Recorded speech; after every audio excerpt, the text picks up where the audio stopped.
வணக்கம் மக்களே! நாம இன்னைக்கு பார்க்க போற வேலைவாய்ப்புனா, டிஎன்பிசிலேருந்து வந்திருக்க குரூப் 2 நோட்டிஃபிகேஷன் தான் நம்ம இன்னைக்கு பார்க்க போறோம். அதுக்கு முன்னாடி நம்ம சேனலை இன்னும் சப்ஸ்கிரைப் பண்ணிக்கலன்னா, மறக்காம சப்ஸ்கிரைப் பண்ணிட்டு பெல் ஐகானை கிளிக் பண்ணிக்கோங்க. ஃபர்ஸ்ட் இந்த வெப்சைட்க்கான நோட்டிஃபிகேஷன் லிங்க்கை நான் கீழே டிஸ்கிரிப்ஷனில் கொடுத்துட்றேன்.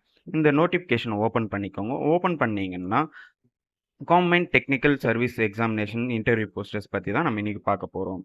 இதற்கு என்னைக்கு டேட்ன்னு பார்த்தீங்கன்னா, 30/8/2024லேருந்து 28/9/2024க்குள்ள அப்ளை பண்ணணும்னு சொல்லியிருக்காங்க. இதுக்கு வந்துட்டு நீங்க அப்ளிகேஷன்ல எதனா கரெக்ஷன்ஸ் இருந்ததுன்னா, 2/10/2024லேருந்து 4/10/2024க்குள்ள உங்களோட அப்ளிகேஷனை கரெக்ஷன் பண்ணிக்கலாம்னு சொல்லியிருக்காங்க. எக்ஸாம் வந்து பார்த்தீங்கன்னா, பேப்பர் 1 பார்த்தீங்கன்னா உங்களுக்கு 18/11/2024 உங்களுக்கு எக்ஸாம் நடக்கும்னு சொல்லியிருக்காங்க. அதாவது பேப்பர் 1 எக்ஸாம் நடக்கும்னு சொல்லியிருக்காங்க.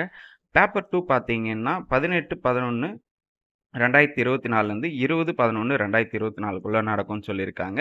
இங்க சப்ஜெக்ட் கோட்ஸ் எல்லாம் உங்களுக்கு போட்டிருக்காங்க பாருங்க. நீங்க எந்த சப்ஜெக்ட்டோ அந்த சப்ஜெக்ட்டை வந்துட்டு நீங்க எக்ஸாம் எழுதுற மாரி இருக்கும். அதுக்கப்புறம் வந்து இதுக்கு எப்படி அப்ளை பண்ணலாம்னு சொல்லியிருக்காங்க பாருங்க.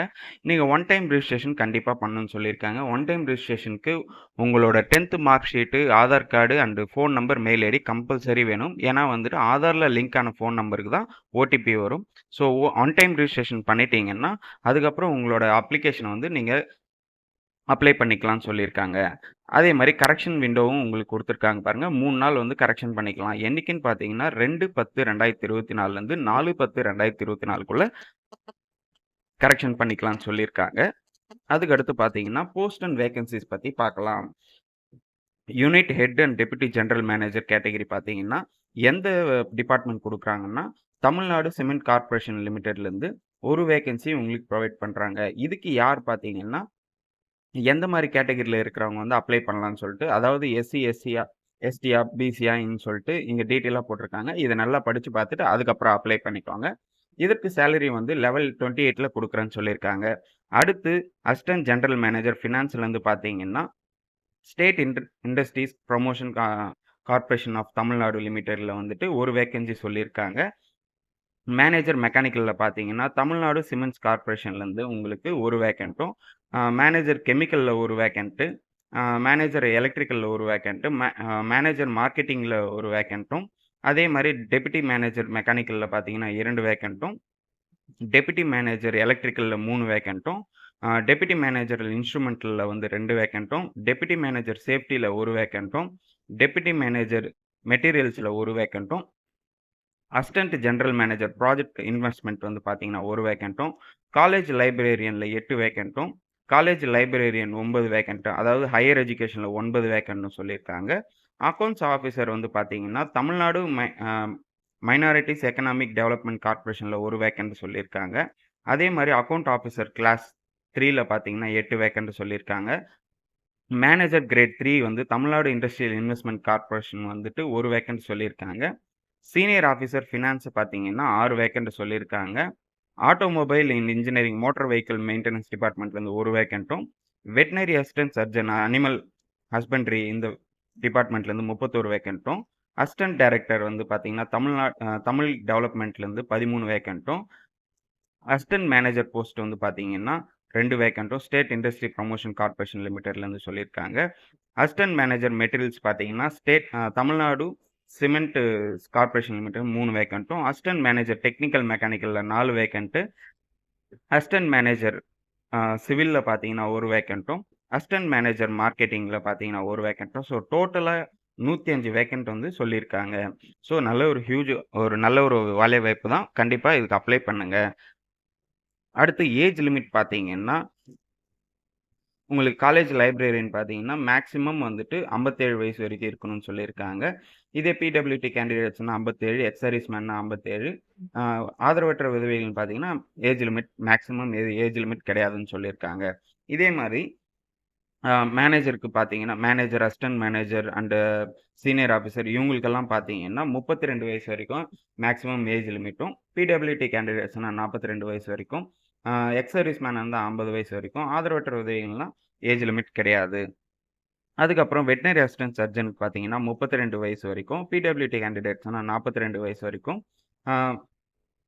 எக்ஸ் சர்வீஸ் மேன் இருந்தால் 50 வயசு வரைக்கும். ஸோ ஆதரவற்ற விதவைகள்னு நோ ஏஜ் லிமிட் சொல்லியிருக்காங்க. அக்கவுண்ட் ஆஃபீசர் கிளாஸ் 3ல பார்த்தீங்கன்னா 32 வயசு வரைக்கும்.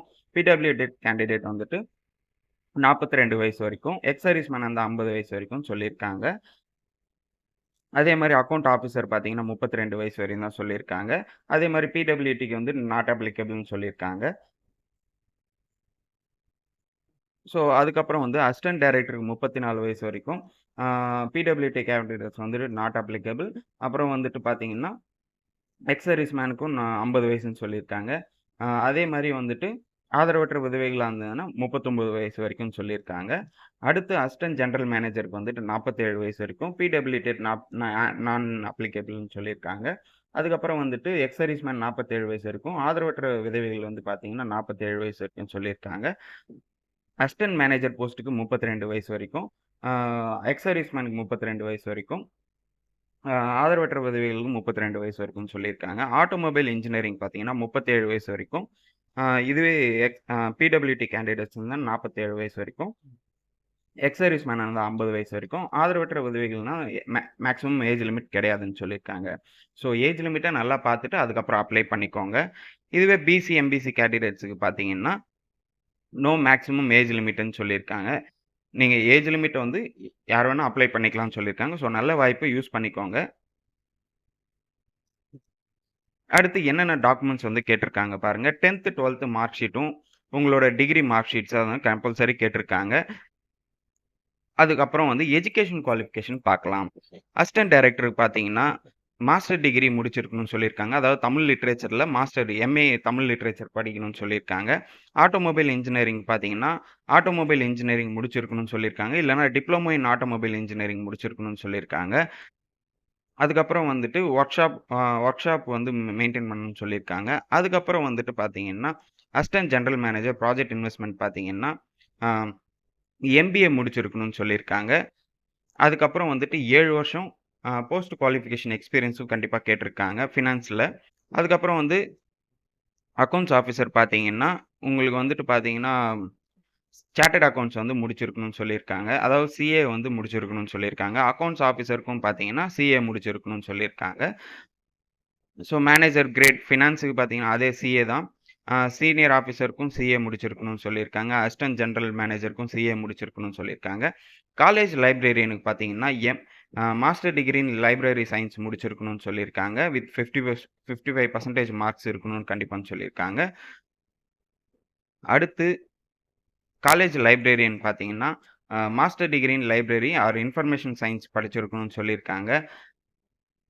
அதுக்கப்புறம் வந்துட்டு பார்த்தீங்கன்னா, அசிஸ்டன்ட் மேனேஜர் ப்ராஜெக்ட்ஸ்க்கு பார்த்தீங்கன்னா, degree in engineering mechanical, electrical, electronic இது வந்து நீங்க முடிச்சிருக்கணும்னு சொல்லியிருக்காங்க. Unit head deputy general manager இதுக்கு பார்த்தீங்கன்னா, BE, BTech mechanical, chemical, electrical இந்த டிபார்ட்மெண்ட் நீங்க முடிச்சிருந்தா போதுமானது. பிளஸ் வந்து எக்ஸ்பீரியன்ஸ் 20 வருஷம் மினிமம் கேட்டிருக்காங்க. அதுக்கப்புறம் வந்து மேனேஜர் மெக்கானிக்கல் பார்த்தீங்கன்னா, பிஇ, பிடெக் மெக்கானிக்கல் இன்ஜினியரிங் இது முடிச்சிருக்கணும்னு சொல்லியிருக்காங்க. எக்ஸ்பீரியன்ஸ் 15 வருஷம் கேட்டிருக்காங்க. அதே மாரி மெக்கானிக்கல் மேனேஜர் வந்து பார்த்தீங்கன்னா, பிஇ, பிடெக்ல வந்து முடிச்சிருக்கணும். 10 வருஷம் எக்ஸ்பீரியன்ஸும் கேட்டிருக்காங்க. சேஃப்டி டெப்டி மேனேஜர் சேஃப்டில பார்த்தீங்கன்னா, பிஇ, பிடெக் முடிச்சிருக்கணும். பிளஸ் 10 இயர்ஸ் எக்ஸ்பீரியன்ஸும் கேட்டிருக்காங்க.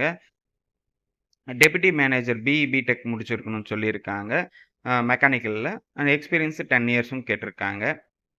அசிஸ்டன்ட் மேனேஜர் மெட்டீரியல்ஸ் பார்த்தீங்கன்னா, பிஇ, பிடெக் வந்து முடிச்சிருக்கணும்னு சொல்லியிருக்காங்க. எக்ஸ்பீரியன்ஸ் 5 இயர்ஸ்ன்னு கேட்டிருக்காங்க. அசிஸ்டன்ட் மேனேஜர் டெக்னிக்கல் மெக்கானிக்கல்ல பார்த்தீங்கன்னா, பிஇ, பிடெக் வந்துட்டு முடிச்சிருக்கணும்னு சொல்லியிருக்காங்க. எக்ஸ்பீரியன்ஸ் 5 இயர்ஸ் சொல்லியிருக்காங்க. அசிஸ்டன்ட் மேனேஜர் சிவில்ல பார்த்தீங்கன்னா, பிஇ சிவில் இன்ஜினியரிங் முடிச்சிருக்கணும். பிளஸ் வந்துட்டு 5 வருஷம் எக்ஸ்பீரியன்ஸ் வேணும்னு சொல்லியிருக்காங்க. மேனேஜர் எலக்ட்ரிக்கல்ல பிஇ, பிடெக் முடிச்சிருந்து 15 இயர்ஸ் எக்ஸ்பீரியன்ஸ் கேட்டிருக்காங்க. டெப்யூட்டி மேனேஜர் எலக்ட்ரிக்கல் பார்த்தீங்கன்னா, பிஇ, பிடெக் முடிச்சு 10 வருஷம் எக்ஸ்பீரியன்ஸ் கேட்டிருக்காங்க. டெப்யூட்டி மேனேஜர் இண்டஸ்ட்ரியல் பார்த்தீங்கன்னா, பிஇ, பிடெக்ல வந்துட்டு இன்ஸ்ட்ருமென்டேஷன் முடிச்சிருந்தா 10 வருஷம் எக்ஸ்பீரியன்ஸும் கேட்டிருக்காங்க. மேனேஜர் கெமிக்கல்ல பார்த்தீங்கன்னா, பிஇ, பிடெக் முடிச்சுட்டு 18 வருஷம் எக்ஸ்பீரியன்ஸும் கேட்டிருக்காங்க. அதாவது கெமிக்கல் இன்ஜினியரிங்ல. அசிஸ்டன்ட் மேனேஜர் மார்க்கெட்டிங்ல பார்த்தீங்கன்னா, எம்பிஏ மார்க்கெட்டிங் முடிச்சுட்டு 5 வருஷம் எக்ஸ்பீரியன்ஸும் கேட்டிருக்காங்க. மேனேஜர் மார்க்கெட்டிங்ல பார்த்தீங்கன்னா, சேம் அதே மாரி தான். எம்பிஏ முடிச்சுட்டு 15 வருஷம் எக்ஸ்பீரியன்ஸும் கேட்டிருக்காங்க. வெட்னரி அசிஸ்டன்ட் சர்ஜன்ல வந்து பார்த்தீங்கன்னா, பிவிஎஸ்சி டிகிரி முடிச்சிருக்கணும். அதாவது வெட்னரி சயன்ஸ் முடிச்சிருக்கணும்னு சொல்லியிருக்காங்க. அதுக்கப்புறம் வந்துட்டு நீங்க வெட்னரி ரிஜிஸ்டர் கவுன்சில் அதாவது வெட்னரி கவுன்சில்ல வந்து ரிஜிஸ்டர் பண்ணியிருக்கணும்னு கண்டிப்பா சொல்லியிருக்காங்க. பிராக்டிஸ் பண்ணியிருக்கணும்னு சொல்லியிருக்காங்க. அதுக்கப்புறம் வந்துட்டு அதுக்கப்புறம் நம்ம வந்து ஸ்கீம் ஆஃப் எக்ஸாமினேஷன் பார்க்கலாம். பேப்பர் 1ல பார்த்தீங்கன்னா, பார்ட் ஏல வந்து தமிழ் எலிஜிபிலிட்டி டெஸ்ட் வந்து 10த் குவாலிஃபிகேஷன்ல 100 கொஸ்டின் கேட்கறாங்க. மேக்ஸிமம் மார்க் வந்துட்டு 150 மார்க்ஸு. மினிமம் குவாலிஃபையிங் மார்க்ஸ் வந்து எஸ்சி, எஸ்டி, எம்பிஏ கேட்டகரி பார்த்தீங்கன்னா எம்பிசி கேட்டகரி பார்த்தீங்கன்னா 60 மார்க் எடுக்கணும்னு சொல்லியிருக்காங்க. அதர்ஸும் 60 மார்க் எடுக்கணும்னு சொல்லியிருக்காங்க. இது வந்து அதுக்கப்புறம் வந்து பார்ட் பில ஜெனரல் ஸ்டடீஸ்ல டிகிரி குவாலிஃபிகேஷன்ல 75 மார்க்குக்கு 75 கொஸ்டின் கேட்பாங்க. அதுக்கு வந்து 150 மார்க்ஸுக்கு மேக்ஸிமம் மார்க்கு. மினிமம் வந்துட்டு அதாவது மினிமம் குவாலிஃபையிங் மார்க் பார்த்தீங்கன்னா 135 மார்க் கேட்டிருக்காங்க. அதுக்கப்புறம் வந்து aptitude and mental ability test பார்த்தீங்கன்னா, எஸ்எஸ்எல்சி குவாலிஃபிகேஷன்ல 25 கொஸ்டின்ஸ் கேட்பாங்க. அதில டோட்டலா வந்து 100 கொஸ்டின்ஸ்க்கு வந்து 150 மார்க் எடுக்கணும்னு சொல்லியிருக்காங்க மேக்ஸிமம். மினிமம் வந்து 135 மார்க் எடுக்கணும். அதே மாரி வந்துட்டு பேப்பர் 2லயும் வந்துட்டு பார்த்தீங்கன்னா, டிகிரி, பிஜி டிகிரிக்கு வந்து 200 கொஸ்டின் கேட்பாங்க. 3 ஹவர்ஸ்ல. 300 மேக்ஸிமம் மார்க்கு. 135 எடுத்தா போதுமானது. பார்ட் பி வந்து பார்த்தீங்கன்னா, 450 மார்க்குக்கு. இன்டர்வியூ வந்துட்டு 60 மார்க்குக்கு. பிளஸ் வந்து டோட்டலா வந்து 510 மார்க் எடுக்கணும்னு சொல்லியிருக்காங்க. அதே மாரி வந்து பேப்பர் 2க்கு பார்த்தீங்கன்னா, ஒவ்வொரு போஸ்ட்டுக்கும் ஒவ்வொரு விதமான சப்ஜெக்ட்ஸ் வந்து இங்க வேறுபடுது. இத நல்லா படிச்சு பார்த்துட்டு, அதுக்கப்புறம் அப்ளை பண்ணிக்கோங்க. உங்களோட சிலபஸும் இதிலேயே மென்ஷன் பண்ணியிருக்காங்க. இதை நல்லா பார்த்துக்கோங்க. இந்த நோட்டிஃபிகேஷன் லிங்க்க நான் டிஸ்கிரிப்ஷன்ல குடுத்துடுறேன். நோட்டிஃபிகேஷன நல்லா படிச்சு பார்த்துட்டு, அதுக்கப்புறம் வந்து நீங்க அப்ளை பண்ணிக்கோங்க. ஓகே மக்களே, இந்த வேலைவாய்ப்பு பத்தி உங்களுக்கு எதனா டவுட்ஸ் இருந்ததுன்னா, கண்டிப்பா கமெண்ட் செக்ஷன்ல கமெண்ட் பண்ணுங்க. இந்த வீடியோவ நெறைய பேருக்கு ஷேர் பண்ணுங்க, லைக் பண்ணுங்க. மறக்காம நம்ம சேனல சப்ஸ்கிரைப் பண்ணிட்டு பெல் ஐகானை கிளிக் பண்ணிக்கோங்க. Thank you.